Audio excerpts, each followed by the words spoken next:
Megus Megus, nakita natin. At syempre, gumamit pa siya nung kanyang breastplate. I think yung eye shield. Kumbaga, yung black eye shield na nagbigay sa kanya ng tamang kunat. Oh, Bentings. This time, Ninikot. Looking for Benny Cutie, flicker burn. Pero mukhang si Sanji ang bibigyan nila. Corner part member hindi aabot. Pero mukhang Torre ang magiging target ngayon ng TNC. No turret, no kill, pero napadugo ang marami. Sabi ni Bentix, ba't ko naman kailangan ng stand? Ang kailangan ko hampas. Ang kailangan ko kunat. This vision na binibigay ni Ben at yung aggression na binibigay ng TNC. TNC ngayon ang nakakalamang 2.6k. Minsan lang mangyari to, boy. Oo. Ilang beses tayong nakakakita ng mga echo game kung saan True. sila agad ang lamang. 6 minutes pa lang, mga 6,000 na ang kanilang lamang. At dahil doon, nakakuha ng tower si Innocent sa top lane. May chance ang may switch na mangyayari. But look at the camera. Nakatingin talaga kay Kuya Ben. At ngayon, activated na yung dark hit niya. So, medyo masakit na to. Lalo na pag tumatama yung kanyang ulti. Kaya talaga magpatumba ng mga malalambot na heroes. You have to take note. Itong si Carl DZ, di naman pakunat. Okay. Sanji, forced to use the black shoes at magbaback lang sila ng ganung kasimple. Pero men, gusto ko lang sabihin, no, yung dire hit dito kay Bentix, ito yung mapapatanong kay bakit ang sakit nito, tank build naman. Men, ano talaga eh. Kaya nga dire hit eh. Samahan mo pa ng conclusive blast na pumuputok, G. So talagang si Ben, confidence. Ultra confidence, ikot-ikot lang. Minsan nga pag hinta, kahit stay ka lang sa damo, okay ka na eh. Meanwhile, susubok, medyo na-disrupt yung Echo dun ha. Sa lead na ginagawa ng TNC, nagiging careful ng Echo. Ay, ayan na naman oh. Ayaw tigilan si Carlo. Anti-assassin daw kasi boss eh. Yun nga eh. Kumbaga, inaabangan talaga nila kung saan pumupunta si Carl at ginagamit nila ang Lilia para mag-wave clear. Pero this is the final turtle of the game. At kukontrolin ito ng TNC. Ang tanong, ibibigay ba ito ng Echo? Kukunin ni Ben yung Cyclone. Ay, haharap ng konti ang Echo dito. Nandun si AJ with the block. Tignan natin. Electrifying beats, hindi pa naman ginagamit dito ni King Kong, pero left secured by Carl TZ. Tapos may dalawang knock-up. Ajay going for the play, makapag-figure palayo sa baptism. Pero si Bentix ngayon ang naipit sa apat. Hindi na ata makakatakas pa. That's a kill. Going to the hands of Echo. Naharangan si Kuya Ben. Then again, Carl with the clutch retry. Ang ginawa dito ng Echo, nag-group up lang sila, pinprotektahan si Carl DC afterwards. And TNC, kahit maganda yung idea nung ginawa nila doon, even si Ajay, ang ganda nung kanyang initiation dun sa may backlines, kailangan may kasabay itong si Bentix. Nakita natin kanina na nanalo siya 1v3. Hindi na pwede yun sa 1v4 ngayon ng Echo, lalo na mid-game na kailangan may kasabay at least itong si Bentix. So maybe, utilize King Kong with Bentix para mapunta nila yung backlines. 3v1 scenario here for Sanford. Makakapag-dash palayo pero si Ajay ata magiging target. Tapos may Torre pa! Okay. Sanford with the outplay! Kaya ko rin, sabi ni Sanford, kung naka-outplay kayo kanina, goods na goods din ako. This time nakakuha ng mga ontik lamang ang Echo, may laban pa sa gitna. King Kong! Kamunti ka na niyang mahanap si Sanji. 3v3 scenario in the purple buff pero magbaback off ang parehas sa kupunan. Unti-unting bumabangon ang Echo doon sa early game. And look at Benny Cutie getting the top lane. Bumaba ng 1,000 yung kalamangan ng TNC. Tama si Wolf, activated na yung unang tuminta. Kailangan may kasama na. Kasawayo. Delikado ang kanyang buhay, black shoes lang, simple ang kanyang pagtakas doon. At nasabi mo na nga, no, Manjin, 2,000 na lang ang lamang ng TNC, mas mababa pa nga ng 100. Parang nakakahabol na nga ang Echo Oo. Express. Big props dito ay Sanford going in for Radiant Armor. First yun yung prioritize siya dito, knowing na yung Lilia pati na rin itong Joy yung problema. Tapos kung isipin natin, itong si Edith ay magic based din. So napakagandang item sa una. And kahit go na dyan sa may Torre, didepend sa niya kanya sarili. Yeah. May dalawang instances na lumamang ang Echo sa fight. E tatanong, gano'ng katindi ang Echo para mas-switch yon sa ultimate na kalamangan pa sa more advantages. Kasi ano yun eh, pwede mong isipin may unting butas eh. So parang ngayon, na umabot sa point na parang tumabla bigla yung laban. Hindi pa nila napapansin si Benny, no? Kumbaga, hindi pa sumasama yung carry sa mga team fights ng Echo at kailangan pa rin respetuhin ang damage na nanggagaling sa isang carry regardless of the lead that you have. Dahil isa siya sa mga late game carries na tinatawag natin na talagang kayang bumakat kahit kanino. Sarap pa mag-carry, lalo na kapag meron kang Rafaela. Yung kada phantom step mo, kala mo may advance ka pang step eh. Sa sobrang bilis mo. Ganun yung effect nun. May nangyayaring magulong skirmish dito sa bandang gitna. Kumuha muna ng purple si Carl. Kalahati ang buhay na King Kong. King Kong 4v1 pero mukhang Okay. hindi niya papasukin at hindi itutuloy. Some zoning mula dito kay Koyo at konting reset reset para Reset. dito sa Lord. Paramdam ko hindi nila itutuloy ito, Manjin. Oo nga eh, mukhang dance lang ang mangyayari. Mukhang nagkabaitan kanina. Malayo din kasi yung gold laner at saka si Bentings. Si Bentix yung nagsisplit push para sa Oo. TNC. Oo nga eh, siya yung umangat. Okay, may laban do. Primal Wrath na gamit na dito ni Ajay, Bentings doon sa may bandang likod. Bumibili lamang ng atensyon pero mukhang reset na naman sa Lord. At kailangan na nga tumakas ni Bentings dito. Ang tagal na ng Lord Dance na to. Parang Eagles ata yung TNC kasi may kill yung Rafaela si JP eh. So napupok ang TNC dito. And for TNC, yung pumronta sa kanila doon si Ajay at alam natin na kailangan yung Flicker at Primal Wrath niya which is now not available. And Echo, ang gagawin lang nila is split push gamit yung carry din sa may top lane. Wala nang pwedeng pumunta dyan. And TNC, parang hindi ata maganda yung decision na si Bentix yung nag-long lane. Oo nga, tsaka tingnan mo yung confidence ng Echo na silang gustong binibigay nila kay Ajay na sige, i-pull mo yan. Uy. Dahil dito yung laban! All in, Innocent. Mukhang mapapasok siya dito ni Sanford with a 3-man penalty zone. Pero makapag-Primal Wrath ulit dito si Ajay. Bumabawas na ang isa si Sanford ay wala na. 2 for none. At buhay pa rin naman si Carl Daisy for the side of Echo. Koyo ngayon, hinahanap siya. Grabe na yung bawas na nagagaling kaya naman makakapag-Black Shoes pa. Pero si Bentix, ibinigilan si Sanji. At kailangan na nga tumakas na ni Sanji sa may bandang likod. Lord kalahati ang buhay. Carl Daisy delikado. Makakapag-puncture palayo. Pero Bentix, hinahanap siya. Yung retry na gamit na rin at babagsak ang Young Goat. At ang Lord ata ay mapupunta sa TNC. Phoenix Army magingay dahil naka-outplay pa bukod sa Lord si Innocent doon sa top lane. First Lord of this game. Anong nangyari doon, Wolf? Nakita natin yung magandang pwesto mula sa TNC na sinurprise nila yung Echo. Sinabi natin na yung long lane push mula dun kay Bentix ay hindi naging favorable para sa TNC.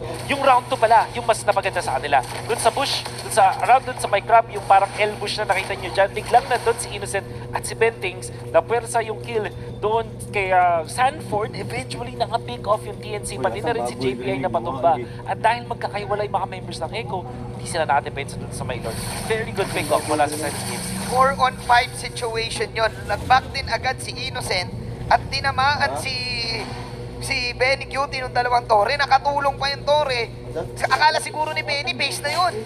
First tower pa lang pala at na-equals doon. This time TNC will try to make use of the Lord. Pero matidepensahan ng Echo. 6K gold lead para sa Phoenix Army. Who would have thought 12 minutes in against the undefeated Orcas, may 6,000 ang 8C team against Echo. They are proving a lot of points right now. Sinabi ni Wolto kanina eh, get that early game, we try to win the game. At ang pinaka-problem, sinabi rin ni Scholar kanina, paano natin tatapusin. Yun na, umabot na tayo doon. Lamang na ang TNC. Tama ka, Umi. This is Echo, the champions na pinag-uusapan natin. Pamilyar sa kanila ang ganitong situation. Pamilyar sa kanila pwede kumambak. Let's look at a closer look sa sinasabi ni Wolf na Elbush. Yep, ang ganda nung pag-pinch ng TNC. Nakita natin mula doon sa kanan.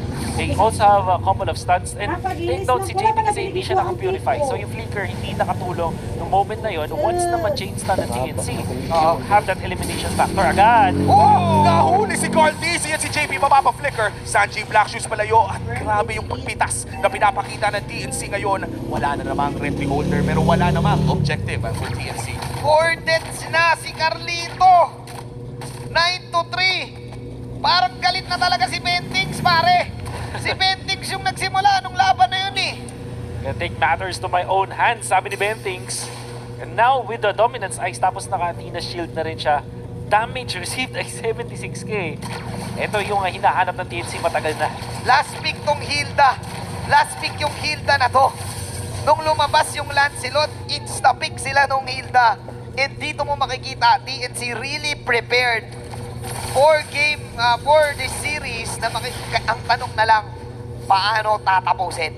Kailangan ng isa rampid to. Oh, yun nga, diba, nabanggit din ni Scholar na ang problema talaga nila ay pagtapos ng laro. Meanwhile, for Echo, wag natin kalimutan yung 2v4 base defense na pinakita dati ni Benny Cutie at Last ni week Carly. lang ata. Last week lang yun. Kung kaya nilang gawin yun ng parang regular lang daw, kung comms nila ay normal lang daw. Sinabi yun, di ba? Diba, sinabi niya yun ni eh. Benny yun, di ba? Normal. Oh, common Siya sense. yun eh. Yun daw, common. Parang hindi naman common sense sa atin yun eh. Oo. Ikaw lang yan, boss eh. Ikaw lang yan, boss. Hindi naman matuturo sa amin yun. Pero tama si Umi. Hindi imposible eh. Kasi nga, kaya nga sila champion. Pero ito yung pag-asa na hinihintay at hinihingi strategy ng TNC. Rise from the dead. Tignan mo yung Bentings Innocent combo. Yung 1-5 push play. Ayan na. Pause 1 and pause 5. Conceal. Conceal play at mukhang Oy! mahanap nila si Sanji at parang ganun lang pumutok na yung Valentina at papasok muli si Carl TC dito pero Primal Wrath mula kay Ajay. Bagsak si JP ngayon at si Benny Q na yung maharap na nga. Kailangan nila mag-dash palayo pero si King Kong ngayon nag-aabang lang ng tsansa ng Jempong pumasok muli pero hindi nila itutuloy. Lord ang kanilang puntirya Lord na at lang daw. Lord ang pupuntahan nila. Lord na lang daw, Lord na lang daw. Tama ka, Umi. Ay, grabe! Biglang nag-switch sila kay Sanford. Akala ko ba, Lord, Susugal? hero daw. At parang ganun lang, 4 na orca ang bumagsak at ang Lord na rin para sa TNC. Oh, nagulat talaga yung Echo dun sa ginawang play ng TNC. Yung 1-5, position 1, position 5 na conceal play, nakita natin nakakuha sila ng dalawa. Tapos naging magulo na yung decision making ng Echo all of a sudden. Sobrang uncharacteristic na ilaban nila yon. Typically yung Echo magbaback na lang, control the lanes, tapos maghintay ng push. Pero sinugal pa rin nilang kumuha ng Lord at doon sila napahamak. Ito na nga, magbubush muli ang TNC. King Kong, Ay, grabe! hinaharapan na ang apat. Electrifying Big Flickers na gamit na rin. Pero buhay! Might have been a crucial pick-off mula sa mga orcas. Oh, the true damage is real doon sa carry. Aray. And hihintayin ng TNC ngayon si King Kong. 30 seconds. Yung Lord nasa taas pa. Ang bagal kasi maglakad ng Lord. Ang bilis ni King Kong eh. Hindi umabot. Naka-Athena shield. Ngayon, itong si Benny Cutie, kaya hindi siya nagkaroon ng problema doon. Oo. Very bad decision from TNC. And that's a great defense for the side of Echo. Really keeping their composure. Dahil alam nilang may potential ender push na pwedeng mangyari doon. Oo, yun yung mga mapapakamot ulo ko eh. Yung kamunti ka na, nasa inyo na, may Lord push na naparating, pero biglang nagkaroon nata ng sabihin na nating over-aggression. Meron kasi minsan yung tinatawag Umi na bugso ng damdamin. Yung alam mo lamang kayo at minsan mangyayari na lang ang dapat mangyari. At doon nga, na true damage. The truth hurts. The truth hurts. Truth damage. Doon siya na truth damage. And another round ngayon ng Lord ang ating hihintayin for the side of TNC. Nangyari yung unang lamang nila kanina dahil sa Innocent Bentings combination sa Binocent. Oo. Mangyayari kaya ulit yon sa round 2. Tignan natin kung kakayanin nila muli kasi kung titingnan natin ang effectivity ng isang Hilda, ito yung sabihin na natin sobrang lakas ng early to mid. Pero Oo. pagdating ng late game, medyo nakukulangan na ang isang Hilda. Kala ko sasabihin mo, Vincent eh. Sayang. Yun na lang. Parang mas okay yung Vincent. Mas maganda yung Vincent. Sorry, Ah. kay Wolf ako dito. Mas tama yun. Round 1 Vincent para combo. sa akin, Majid, pero round 2, parang yung mga bars kasi ni Wolf. Vincent. Thank you, thank you. Ang problema dito, nararamdaman na natin 18 minutes. Darating sa point na makaka-equalize yung Echo when it comes to the items. In fact, yung gold laners natin dito, halos same na sila ng gold, which if you think about it, hindi na nagmamatter masyado yung kanilang gold lead. At palak item na rin itong si Cartesi. Ano ang magiging implications nito? Pagdating ng late game, sinabi natin na ang Echo ang mas nakakalamang. Mas maganda yung scaling nila kung kukumpara natin sa TNC. So, mapupunta ngayon ang TNC sa napakahirap na pwesto. I think itong last Lord fight, baka ito na yung defining moment. Tunay na to. Tunay na Lord. Ito na tayo. Oh, Evolved Lord. din Evolved kasi, Lord. No? Ito yung mga talagang game-changing na Lord kung ang usapan lang ay yung pagtapos ng laro. Kaya naman TNC, hawakan nila ito. Carl TC ngayon, kailangan niya mag-iingat. Hindi biro na may 5 deaths siya dito. Talagang siya ang gustong-gusto ng TNC. Gusto ko yung sinabi mo kailangan niya mag-ingat pero nasa harap talaga siya Wala nakala. siyang pakialam sa Eh, Umi, sa sinabi. wala eh. Carl Wala. TC yan eh. Oh, Carl TC Carl yan ako eh. Wala nang ingat-ingat dito. 5 deaths na eh. Dagdagan pa natin. Kung ako yung Lancelot dyan, kanina pa ako patay. Oo, kaya sabi niya, ganun na din eh. Pangit na rin yung deaths eh. Di dagdagan na lang, di ba? Half health ang Lord this time. Sabi ni Carl, kailangan kong tapangan. Ayun na, nagkatapangan na. Flicker in, Sanford ngayon ang inuuna ng TNC pero si Bentings nag-aabang lang doon sa may Candy. Nahanap si Sanji, Primal Wrath nagamit na nga rin. Penalty zone sa dalawa at Phantom Execution ay nagamit na rin. Soft reset para sa Lord pero mukhang si Bentings ata. Ang uunahin nila si Sanji ang babawas. That's Bentings going down. King Kong ngayon, nandun sa may backline. Hinahanap si Sanford pero mukhang itutuloy ng Echo ang Lord. Inaabangan nila si King Kong. Grabe, naka-ready sila dun sa flank ni King Kong para sa ultimate. Ang tindi naman ng Echo dun. At yung healing galing na ginagawa ni JP, gumagana pa rin. Lord, hindi ata itutuloy pero yan na nga, JP, Flicker, hindi dito tama ang Holy Baptism. Makukuha ni King Kong ang Lord para sa TNC. Pero uubusin din ni Innocent. Mukhang makakapag-live steal. Flicker palayo. Hindi tatama yung Thorn Throws. Pero dalawa na lang ang buhay. Shutdown mula kay Benny Cutie. Goyo stands alone. Oh my goodness! Echo, yung decision making nila, top notch. You can see na nabigyan na doon si Sanford pero nakapag-out pa and kahit 20% HP, dalawang burst na lang yung natitira doon kay Sanford. Alam niya na nandun si JP for the heal, nakaland pa rin siya na kanyang penalty zone sa dalawa at tumagal pa siya ng sobrang tagal doon sa laban bago siya napatumba eventually. And now Echo, Wow! Wait, Lord Wave to ah. kaya ba nila itong i-push out? Cartesian eh. Galit na rin, oh. Cartesian eh. Goyo, makaiwas naman sa Holy Baptism. Pero mukhang ipupush na nga ata ng Echo. Pero 5 seconds Back, para kay King Kong. May mga minions sa loob ng base ng Echo. Pero mukhang ang call ay mag-back. Oh, man. With the snap. With the snap. Ang bilis ng Echo doon. Ang taas ng buhay ng Lord na yun. Pangilang Lord na yun, di ba? Makunat dapat yun eh.